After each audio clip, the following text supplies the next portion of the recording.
Welcome to the Korea Pro podcast. I'm your host, Jeongmin Kim, the editorial director of Korea Pro. And I'm John Lee, the editor of Korea Pro. Join us for a weekly 15-minute conversation as we dive into the most pressing stories shaping South Korea and dissect the most complicated ones for you. From politics to culture, technology to society, we've got you covered. So stay ahead of the curve and never be sidelined again. So get ready for a fresh perspective on South Korea's news. This is the Korea Pro podcast. Okay, let's start. This week, there were multiple important global events that were of a concern for South Korean citizens and the South Korean government. These include first Taiwan election, which was a very big deal, and also there was a rising tension in the Red Sea. And let's start with the latter one. What's going on there, and why was that such a big news to South Koreans here? Well, the conflict in the Red Sea or in the Middle East region has been going on for a long time now. It's been going on for more than a decade.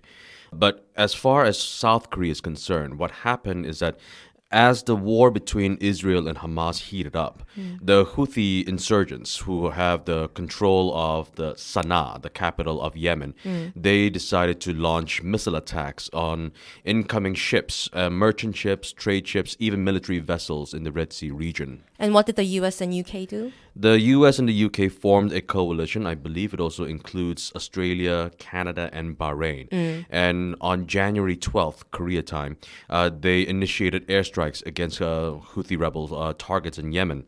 And as soon as the military operations took place, later, South Korea was one of those countries that declared its support for the coalition strikes against the Houthi rebels because of the total chaos and disruptions that they have caused by attacking these trade and merchant ships.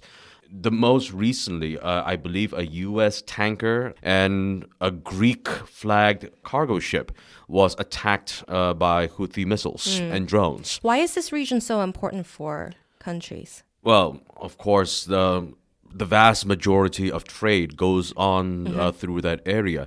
And especially for South Korea, which gets about 60% of its energy reserves from the Middle East, any disruptions in those vital sea lanes could have catastrophic consequences for South Korea's economy. So it relates to South Korea's practical national interests, right? Oh, yes. But why was the Cheonghae unit issue such a big controversy here? Well, for those listeners who are not familiar with the Cheonghae unit is part of South Korea's foreign deployment, and they're located in the Gulf of Aden, which is right adjacent to the Red Sea.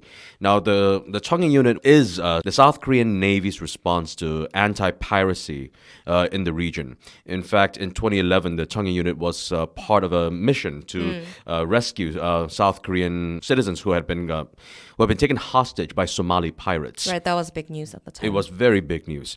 And it's possible that if this conflict in the Red Sea escalates, that eventually South Korea might have to participate in this coalition.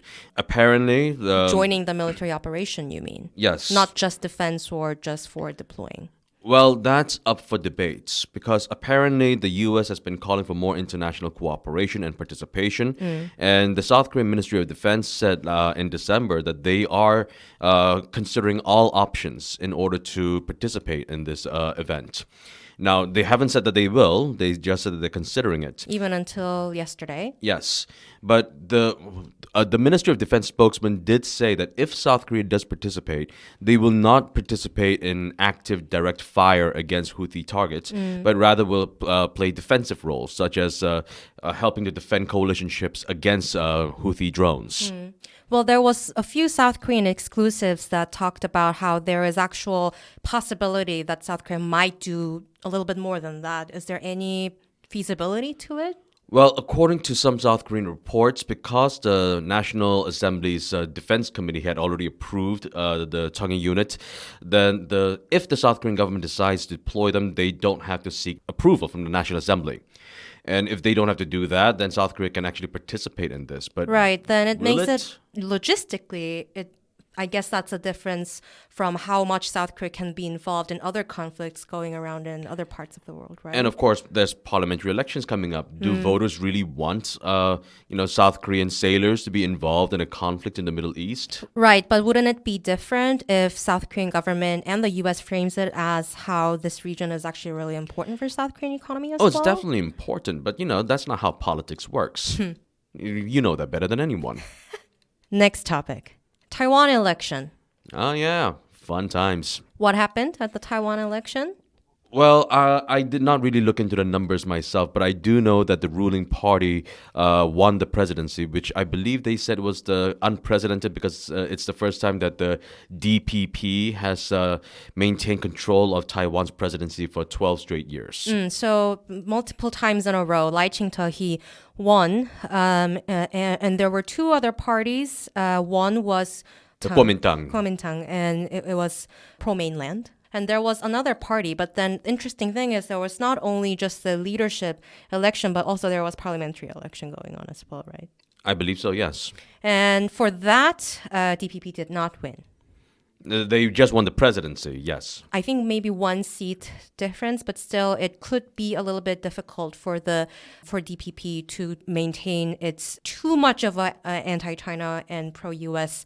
policy line, considering the gap between the leadership and the parliament. Well, if their politics is anything like South Korea's, they're going to have a lot of wrangling over political issues, I suppose. Right. And the reason why I bring this up in a Korea Pro podcast is because the reaction from South Korean public and the government was very interesting. And it's actually a gist of how South Korea approaches anything related to Taiwan or the Taiwan Strait. It was a summary of it.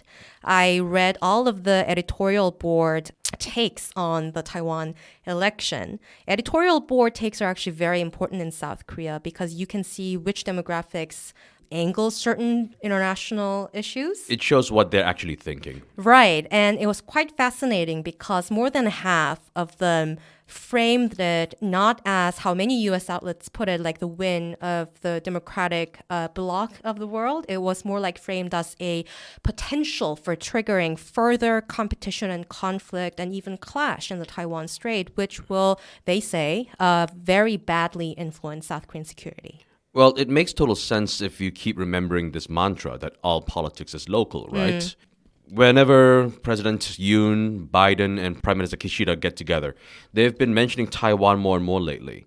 Now, the statements might be, banal to some because they keep saying that they want peace and stability in the Taiwan Strait. But that's not how Beijing hears it. Anytime Beijing hears that phrase, they see it as these three countries interfering in their domestic affairs. Intervening In their domestic affairs. Stepping on their toes, sort of Exactly. tone. And among those three countries, the People's Republic of China has always viewed South Korea as the weak link. But now that South Korea has constantly has joined in with these declarations, they're quite concerned about South Korea's alignment. But now that the DPP has maintained the presidency in Taiwan, the U.S. is most likely going to keep bringing this up. But interestingly, South Korean president did not issue any congratulatory message, which was expected. He won't. And after seeing how China reacted to the Philippines' congratulations note, I'm pretty sure he wouldn't issue anything like that. Yeah, the PRC doesn't take very kindly to any sort of recognition for Taiwan. The influence on businesses relating to that, I think we should mention the semiconductor industry. Can you brief us just a little bit on the concerns surrounding the Taiwan Semiconductor Manufacturing Company? Sure. And this is going to be a very brief and quick and dumbed down rundown of the situation.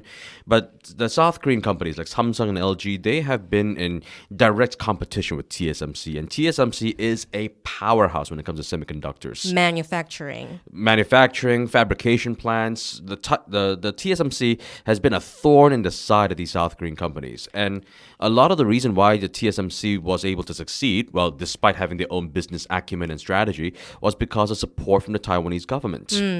But now that the DPP has maintained the presidency and will likely still maintain their distance from Beijing, the TSMC will remain a darling in Washington's eyes. And this is going to rub off the wrong way in Samsung and LG's headquarters because I'm sure that although they never say this publicly, some of them might have been hoping that Taiwan would flip over to the KMT so that eventually they would become the next darlings of semiconductor producers. You said that they might not be saying this out loud, but some of the editorial boards, more conservative ones, said that out loud. Sure, they did, but Samsung and LG Oh, did they not. wouldn't do that, but it shows that it's something that is unspoken, but people all think about when it comes to Taiwan, because for South Korea too, semiconductor industry, manufacturing or whatever, it's one of the biggest ambitions that South Korea has right now. Semiconductors is the lifeblood of South Korea's economy. The new one, relatively. Relatively speaking, sure. And President Yoon also announced that the country plans to invest, $465 billion by... Aiming in record high export this year. Sure. And this $465 billion figure is supposed to build a semiconductor cluster, which is aimed to be completed by 2047. So the South Korean government is not letting go of this aim. No, but it will be very difficult because TSMC, it works with multiple multi-billion-dollar companies like Intel, Apple, a whole lot of stuff that we just use in daily life. Of course. Unlock the full Korea Pro experience by joining our community. Stay informed, stay ahead, and never miss a beat on Korean affairs that matter. Subscribe today and transform the way you understand Korea. Week ahead. Next week, I do not think there are any super important diplomatic schedules that's set up that I know of. But we do have to keep an eye out for any potential announcements from the South Korean Ministry of National Defense. As I said earlier, the MND has not made any announcements as to what it will actually do, but the ministry did say that it will consider deploying its troops if the situation escalates. And I don't know if you've been keeping up with the headlines, but things are escalating. Right. So we're going to have to keep an eye out for what possible developments there might be in South Korea's national defense.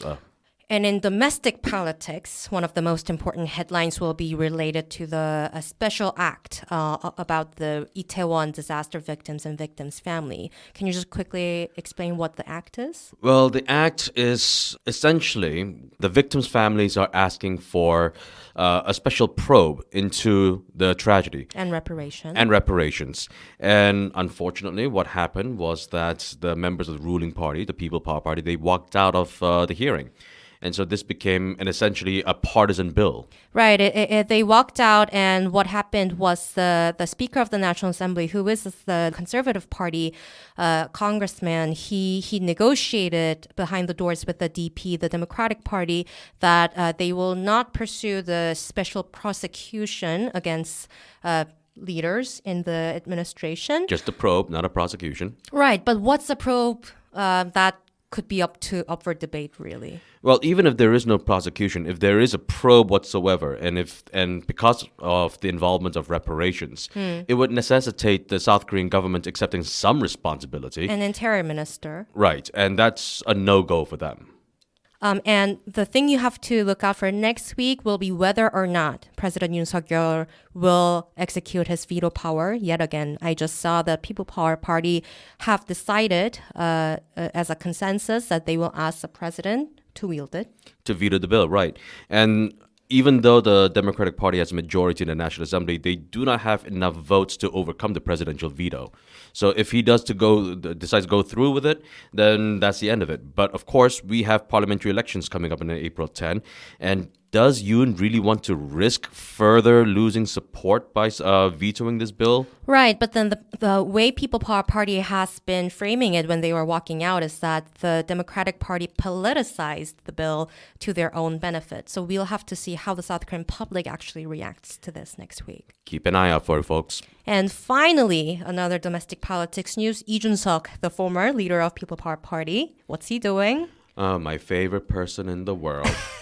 He decided to leave the People Power Party and he established his own party. 개혁신당. What is it? The New Reform Party. NRP, I The guess. NRP. And they are, we have been hearing about this and talking about this for weeks now, but the official inauguration event of the party will be this Saturday if you are interested. Boo. And that's a wrap. Thanks for tuning in. If you want to know more, sign up for our daily executive briefings. We brief you on all you need to know from the past 24 hours and why they matter every morning in your inboxes. Don't forget to subscribe to our podcast for your weekly dose of insight. And until next time, I'm Jeongmin Kim. And I'm John Lei. Stay connected, stay informed, and we'll see you next time on the Great Pro Podcast.